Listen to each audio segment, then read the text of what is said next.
My name is Edward Stern. I'm lead writer at Splash Damage, working on Brink.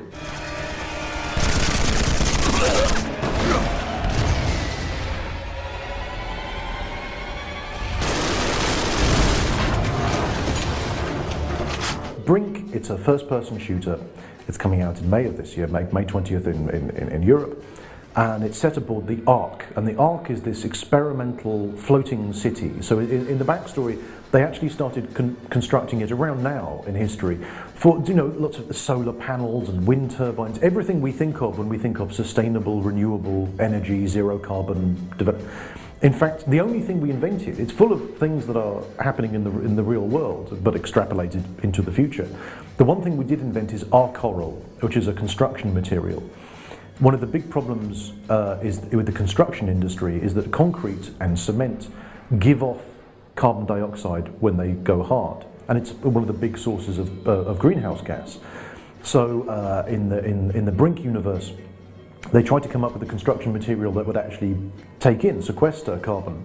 And so they take a genetically modified form of coral, which they can use like cement, which gives us this kind of nice white, slightly futuristic, but not completely science fictional setting.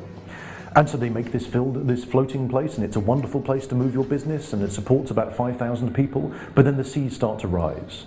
And they move it away from the coast, and they're in the middle of the ocean, and tens of thousands of refugees arrive, and suddenly they stop arriving, and they lose all contact with the outside world. So you fast forward 20 years, and it gets towards 2045, and the game is set. 20 years after the original construction, they finished constructing the Ark, and they're running out of everything. The solar panels are failing, the wind turbines are breaking down. That was actually my very first image of the game, is because the wind turbine is such a modern image of, you know, green, no carbon emissions, no reliance on oil. It's a very optimistic image.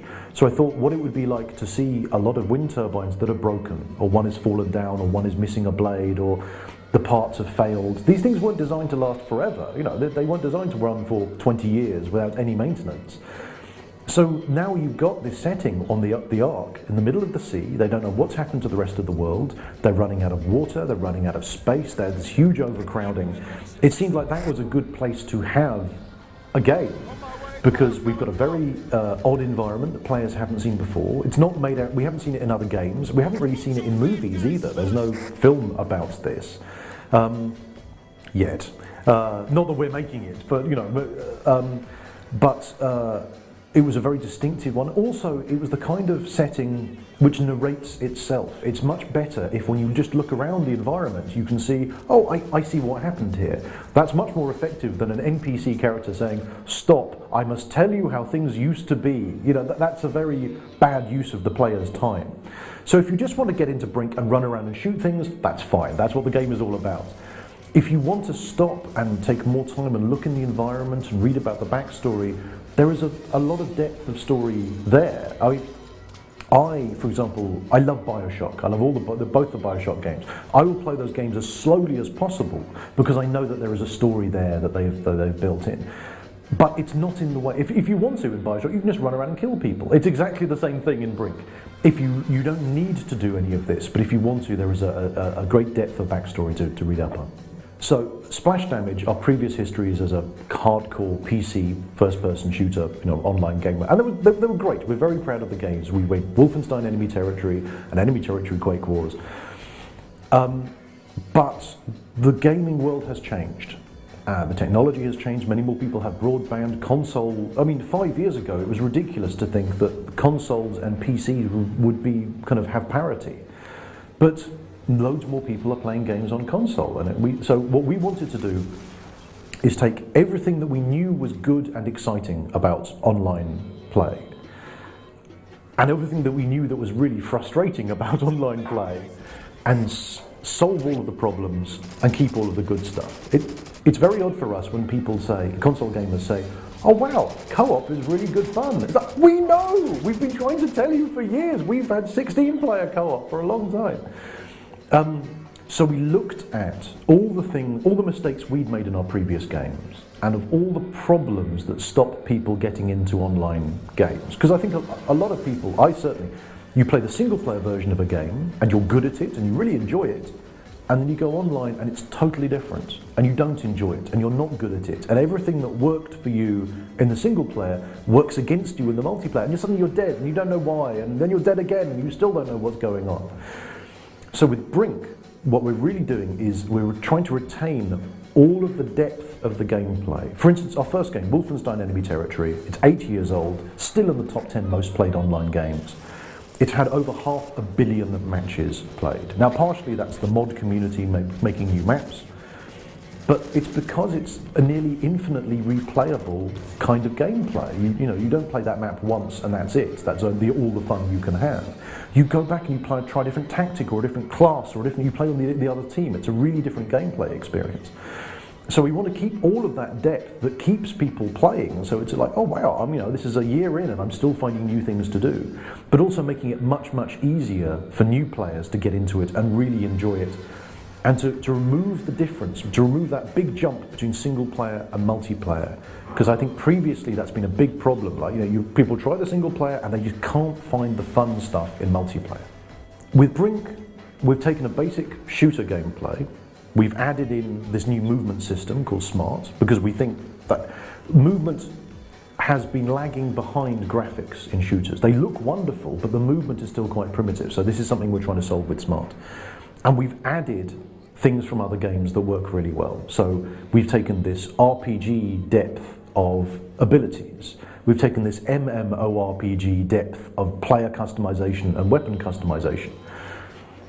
And yeah, there's a lot of different options. It's quite complex to test and balance all the abilities, every combination of abilities with every other combination of abilities. And we've got the different body types as well. You start off as a medium, which is a good combination, but you can unlock the heavy body type, who has access to heavier weapons, has more health, but doesn't run as fast and can't climb as high.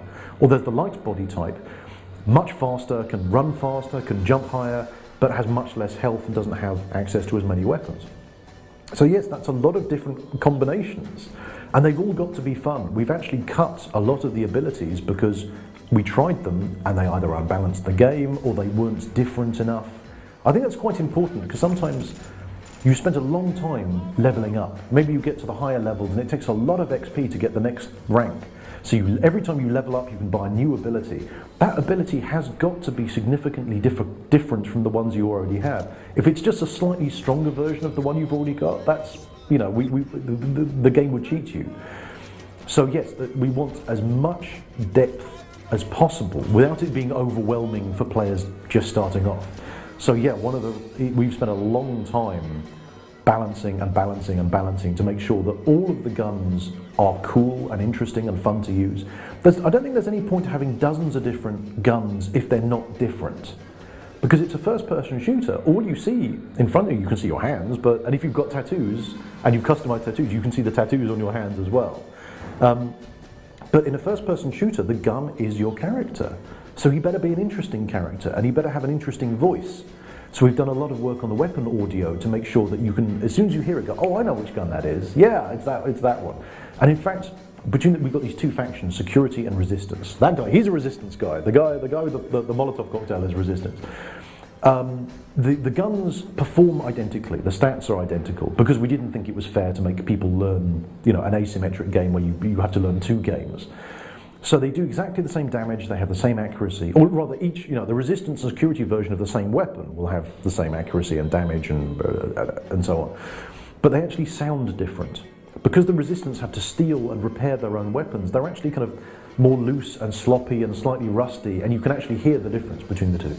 It's really cool to be shown a game by an expert. And this is one of the problems with online shooters, is to get the best out of it, you've got to be an expert. So if you know a player who's like a clan player, who knows all of the maps, knows all of the classes, all of the objectives, knows exactly what all of his teammates are doing, you have to study the game to do that. Players should not have to be expert to play the game, so we've made the game expert instead and turned it into this dynamic mission system. So the game is constantly checking what is the most useful thing you could do right now based on what map you are, where you are, what state the objectives are in. And if you just press up on the D-pad, it will always show you the most useful thing you could do, which is the thing will also give you the most XP for doing. It will even turn you to face where you need to go. Because, I'm quite an experienced gamer. I spend a lot of time lost in games. I'm like, where am I? What am I supposed to do? If I hit up on the D-pad, I actually get turned. It's like, oh, it's over there. I see. That's where I need to go. And if I do that, I'll be doing my team the most benefit. We always want to reward that. For example, we don't give very much XP for kills. Because if you reward kills, you end up with players who only try and increase their own kill score. So you get medics who won't revive you because they're too busy killing people. You get soldiers who won't give you ammunition. And that's not enough fun for enough people.